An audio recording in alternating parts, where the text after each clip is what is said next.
গণতন্ত্রের উৎসবকে ঘিরে উত্তেজনায় মুখর গোটা রাজ্য। হাতে গোনা আর কয়েকটা দিন বাকি ভোটের, আর সেই আবহেই জোর কদমে প্রচারে নেমেছে প্রতিটি রাজনৈতিক দল। এই পরিস্থিতিতে রায়গঞ্জ বিধানসভা এলাকায় তৃণমূল কংগ্রেসের প্রার্থী কৃষ্ণ কল্যাণীর সমর্থনে জনসংযোগ ও প্রচারে নামলেন দলীয় কর্মী সমর্থকেরা।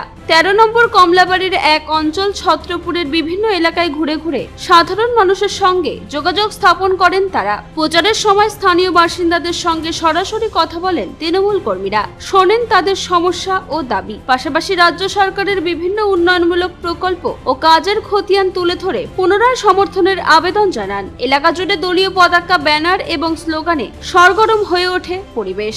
এই প্রসঙ্গে তৃণমূল কংগ্রেসের নেতা চন্দন বর্মন ও সুভাষ দে জানান, এবারও আমাদের প্রার্থী কৃষ্ণ কল্যাণী বিপুল ভোটে জয়ী হয়ে পুনরায় বিধায়ক পদে আসীন হবেন বলে তারা আশাবাদী। তাদের কথায় রাজ্য জুড়ে তৃণমূল কংগ্রেসের প্রতি মানুষের আস্থা অটুট রয়েছে এবং এবারের নির্বাচনেও দল ম্যাজিক সংখ্যা পার করে পুনরায় ক্ষমতায় ফিরবে।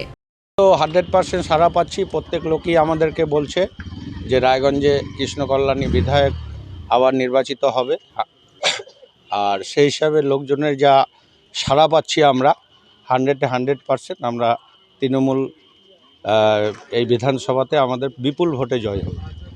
ওরা নিজেকে বলছে, তো আমাদের তৃণমূলের যা আছে আমরা আশাবাদী 100% আমরাই বিজয়ী হব।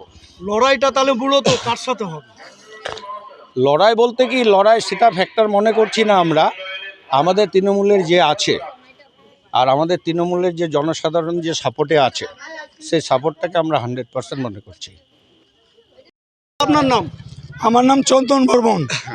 কার সমর্থনে আজকে প্রচারে বেরিয়েছি? আমরা কৃষ্ণ কল্যাণীর সমর্থনে টিএমসি, আমরা ওনার সমর্থনে বেরিয়েছি। আজকে ছোট্ট একটা মিছিল নিয়ে ওনার সমর্থনে আমাদের যে বুথ, আমরা বুথ ওয়ারি ঘুরছি মিছিল। সেই বুথটা আমরা জনগণের কাছ থেকে ভালো সাড়া পাচ্ছি। আমাদের প্রার্থী যেভাবে কাজকর্ম করছে তার জন্য আমাদের লোকের আমরা ভালো সাড়া পাচ্ছি। হ্যাঁ, উনি যেভাবে গরিব লোকের পাশে দাঁড়িয়েছেন, এমনকি মন্দির মসজিদ যেভাবে যেখানে সাহায্য করতে হয় উনি সাহায্য করেছেন, তার জন্য পুনরায় আমাদের প্রার্থীকে আমাদের জনগণ আমরা চাচ্ছি।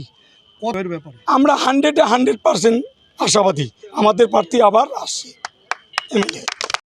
রায়গঞ্জ থেকে রামকৃষ্ণ দাসের রিপোর্ট, কুলিক নিউজ।